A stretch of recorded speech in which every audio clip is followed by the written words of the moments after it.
പുറകുവശത്ത് വാതിൽ തുറന്നെടുക്കുകയായിരുന്നു. ഞാൻ അതിലൂടെയാണ് കണ്ടത്.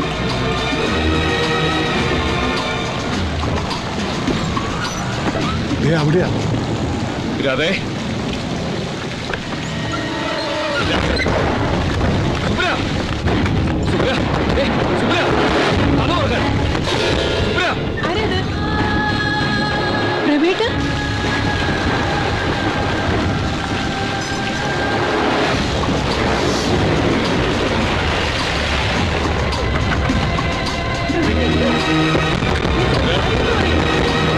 ആ ലൈറ്റം വിട്ടേ സുബ്ര.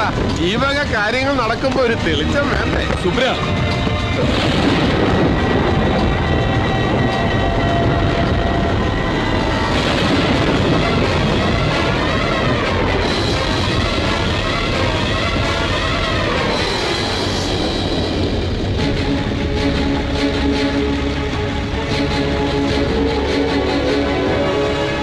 എന്നാലും എന്റെ പ്രഭാകര, സ്വന്തം കാമുകിയെ കൂട്ടുകാരന് കല്യാണം കഴിച്ചു കൊടുത്തിട്ട് നീ നടത്തുന്ന ചിന്ന വീട് നാടകം അത് നിന്റെ ആദർശത്തിന് ചേരുന്നതാണോ?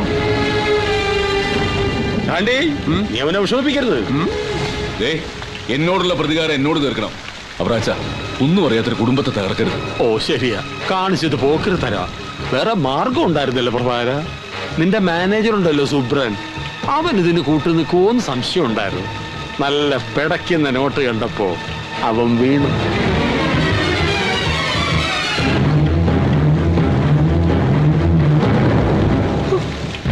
അപ്പോ രണ്ടാളും കൂടി ഇതിനകത്ത് സങ്കടങ്ങൾ പറഞ്ഞിരുത്ത് കിടന്നുറങ്ങാൻ നോക്ക്. നാളെ ഈ നാട്ടിലെ മുഴുവൻ ജനങ്ങളെയും കാണേണ്ടതല്ലേ. വിശ്രമിക്കേ. വരട്ടെ പ്രഭാകര. ഏതായാലും പേര് ദോഷം വന്ന് രണ്ടാളും നനഞ്ഞു. എന്നാ പിന്നെ ഇനി അങ്ങോട്ട് കുളിച്ചൂടെ?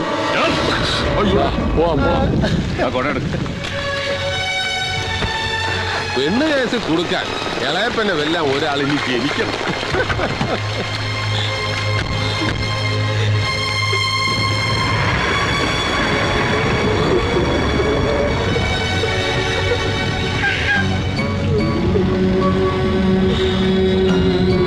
സ്വന്തം കൂട്ടുകാരനാണെന്നൊരു വിചാരം ഉണ്ടായിരുന്നു.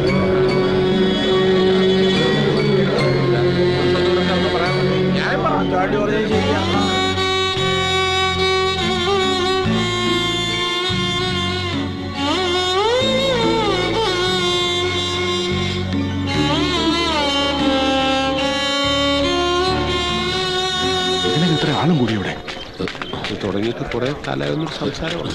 എന്ത് ചെയ്യാനോ? എന്താ സംഭവിച്ചത്? അധികാരം, പണം, സ്ത്രീ, ഈ 3 പ്രലോഭനങ്ങൾ അതിജീവിക്കാൻ ഒരു ജനാധിപത്യം പോരാ. സോഷ്യലിസം വരണം. സമൂഹം കമ്മ്യൂണുകളാവണം. താനൊന്ന് പോയ എന്താ സംഭവിച്ചത്? നിങ്ങളെ പോലുള്ള 7ാം കൂലികളല്ലാതെ ആരെങ്കിലും അവന് സിന്ദാബാദ് വിളിച്ച് നടക്കോ? പെങ്ങളെ പോലെയാണെന്ന് പറഞ്ഞൊരു പാവം പെണ്ണിനെ കെട്ടിച്ചു കൊടുത്തിട്ട് പ്രഭേട്ടനെ കുറിച്ച് അനാവശ്യം പറഞ്ഞാലുണ്ടല്ലോ. ഇവിടെ കൂടി നിൽക്കുന്ന ഈ ജനം മുഴുവൻ അവന്റെ അനാവശ്യം കണ്ടതാ. വേണമെങ്കിൽ ചോദിച്ചു നോക്ക്. ഇതിലെന്തോ ചതിയുണ്ട്. പ്രഭേട്ടൻ എന്താ പറയാനുള്ളതെന്ന് കേക്കട്ടെ. പാടാത്തു നിക്ക്. ഇനി ഈ വാതിൽ തുറക്കാൻ ഒരാൾക്കേ അവകാശമുള്ളൂ. ഉടമസ്ഥൻ സുരേഷിന്. ശിവകാശിയിൽ നിന്നും സ്ഥാനാർത്ഥി PK പ്രഭാകരന്റെ വർണ്ണ ചിത്രവുമായി അവൻ ഇപ്പോഴിങ്ങെത്തും. എന്നിട്ട് തുറക്കാം. എന്റെ പൊന്നു ചാണ്ടി, വെറുതെ അവനെ കൂടെ അറിയിച്ചിട്ട് നീ പിന്നെ അറിയിക്കാണ്ട് പറ്റുമോ? വഴിയിലൂടെ നടന്നു പോകുമ്പോ ആൾക്കാർ അവനെ നോക്കി കളിയാക്കില്ലേ? നീ അടക്കം ഉള്ളിച്ചിരിക്കും. ആദർശവാൻ പ്രഭാകരന്റെ തനി സ്വരൂപം അവനും കൂടി അറിയട്ടടാ. ആളെത്തിയല്ലോ.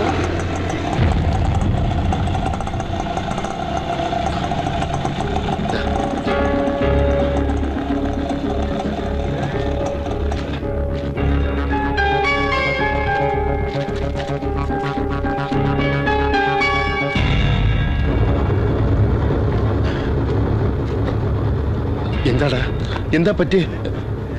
ഞാൻ പറയാം സുരേഷേ. നീ ഇല്ലാത്ത സമയത്ത് നിന്റെ ഭാര്യ ഒളിസേവ തുടങ്ങി. നാട്ടുകാരത് കയ്യോടെ പിടിച്ചിരിക്കുക. അനാവശ്യം പറഞ്ഞല്ലോ. എന്റെ അല്ല, അവന്റെ കുത്തിനെ ഏർപ്പിടിക്കുക. സ്വന്തം കാമുകയെ നിനക്ക് കെട്ടിച്ചെന്ന പന്ന പ്രഭാകരന്റെ താക്കോല് പോയി തുറന്നു നോക്ക്. ആദ്യം കണ്ടുപിടിച്ചത് ഞങ്ങളല്ല, അവന്റെ ആത്മമിത്ര സുബ്രനാ. നിൽക്കുന്നു. സത്യമാണെന്ന് ചോദിക്ക.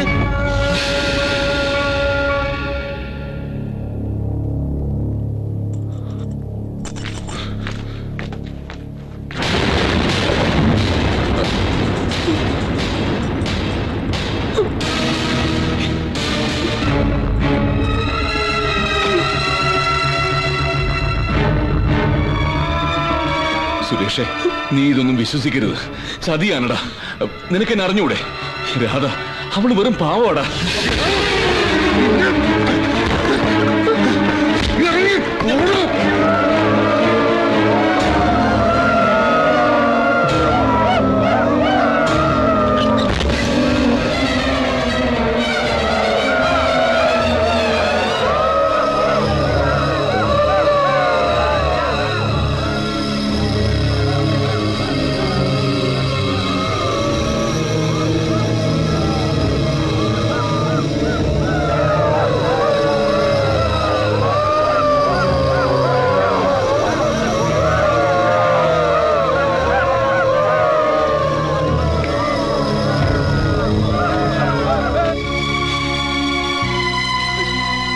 എന്നാലും എന്റെ സരസ്വതിയമ്മേ, ഇത്രയും വലിയ ദുഷ്ടലാക്കോടെയാണ് നിങ്ങളുടെ മോൻ അവളെ ആ ചെറുക്കനെ കെട്ടിച്ചോട്ടെന്ന് പറഞ്ഞ ആരെങ്കിലും വിശ്വസിക്കോ? രാധയെ അത്രയ്ക്ക് ഇഷ്ടായിരുന്നെങ്കിൽ പ്രഭാകരനെ എന്നെ കല്യാണം കഴിച്ചാൽ മതിയായിരുന്നു അല്ലേ? അപ്പൊ ആ ബോംബെക്കാരി പെണ്ണിനെ കെട്ടാൻ നടക്കണമെന്ന് പറഞ്ഞതോ? ഇത്രയും കാലം നാട്ടുകാർക്ക് മുഴുവനും മാതൃകയാണെന്ന് പറഞ്ഞ് നടന്നിരുന്നവനാ. ഓ ദേ വരണ.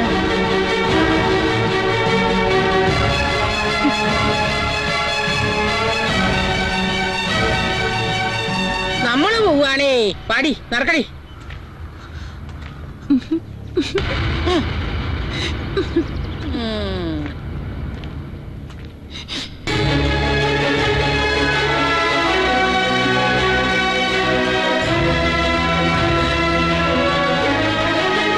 നിൽക്ക്.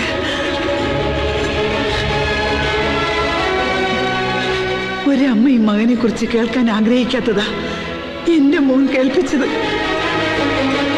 എന്റെ മോൻ ഒരാളെയും വഞ്ചിക്കില്ലെന്ന് ഞാൻ അഭിമാനിച്ചിരുന്നു. നാടിനും നാട്ടാർക്കും വേണ്ടി രാപകൽ ഓടി നടന്നിരുന്ന നിന്റെ ഉള്ളിൽ ഇത്രയും വിഷമുണ്ടായിരുന്നെന്ന് ഞാൻ അറിഞ്ഞില്ല പ്രഭാകര. എനിക്ക് നിന്നെ കാണണ്ട.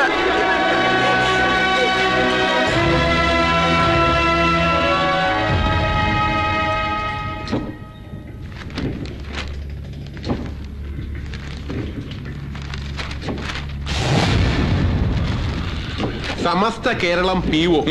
അങ്ങനെ അവന്റെ ശവക്കുഴി അവൻ തന്നെ തോന്നി.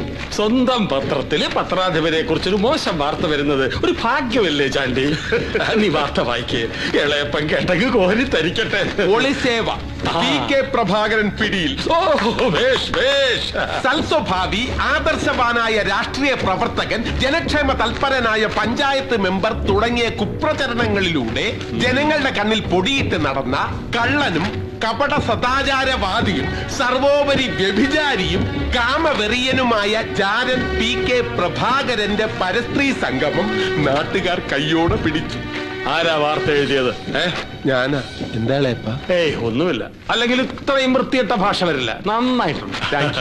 ബാക്കി വായിക്കാം. ലൈംഗിക കേട്ട വാർത്ത മധുരം, കേൾക്കാത്തത് ഇരട്ടി മധുരം എന്നല്ലേ? ആ ഇരട്ടി മധുരം അവിടെ തന്നെ ഇരുന്നോട്ടെ. ഇത് നാട്ടുകാർക്കും പത്രക്കാരായ പത്രക്കാർക്കും വേഗം ഒത്തിച്ചു കൊടുക്കണം. എറണാകുളത്തും തിരുവനന്തപുരത്തും ഇങ്ങനെ ഇരുന്ന് നമസ്കാരം എന്ന് വാർത്ത വായിക്കുന്ന ന്യൂസ് റീഡർ മാറി ഇതെടുത്തിട്ട് പെരിക്കിയാൽ പിന്നെന്തായിരിക്കും അവന്റെ സ്ഥിതി? അവൻ ഇപ്പോഴേ മരിച്ചു. ഇനിയും കുത്തിക്കൊല്ലണോ? അതിപ്പോ വേണം. ഇത്രയെങ്കിലും ചെയ്തില്ലെങ്കിൽ പിന്നെ ഞാനായിരുന്നിട്ട് കാര്യമില്ല. മെമ്പർ പ്രഭാകരൻ പിടിയിൽ, പഞ്ചായത്ത് മെമ്പർ പിടിയിൽ. എന്നാൽ ഈ പ്രഭാകരൻ വീന്ദ്രൻ തന്നെയാ അല്ല നായരെ?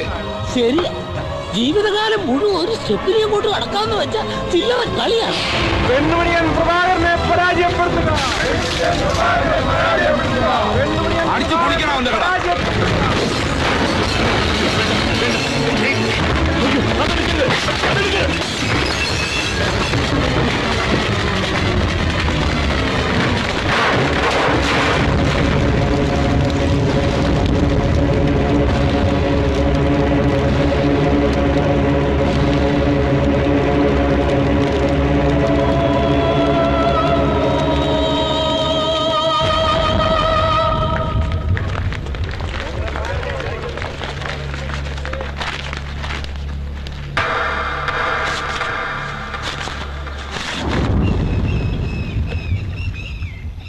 പ്രഭാര,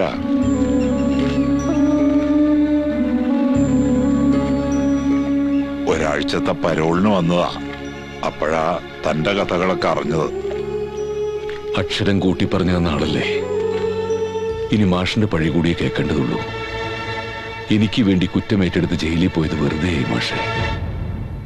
ഏൽപ്പിച്ചതൊന്നും പൂർത്തിയാക്കാൻ എനിക്ക് കഴിഞ്ഞില്ല. വീട്ടുകാരുടെയും നാട്ടുകാരുടെയും മുമ്പിലൊക്കെ തോക്കാം. പക്ഷെ സ്വന്തം മനസ്സിന്റെ മുമ്പിൽ തോറ്റാൽ പിന്നൊരാൾ ജീവിച്ചിരിക്കുന്നതിൽ അർത്ഥമില്ല. നിന്റെ സമരത്തിന്റെ വഴിയൊന്ന് മാറ്റേണ്ട സമയമായി പ്രഭാകര. നേരിന്റെ രാഷ്ട്രീയം ഇല്ലാതാകുമ്പോ നിലവിലുള്ള രാഷ്ട്രീയത്തിന്റെ നേരെന്താണെന്ന് കണ്ടെത്തണം.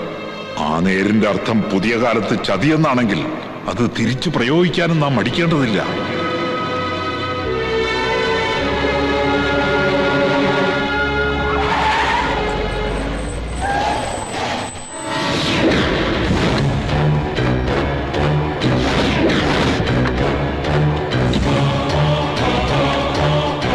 അതെ രാമകൃഷ്ണൻ, മൈക്കിൾ.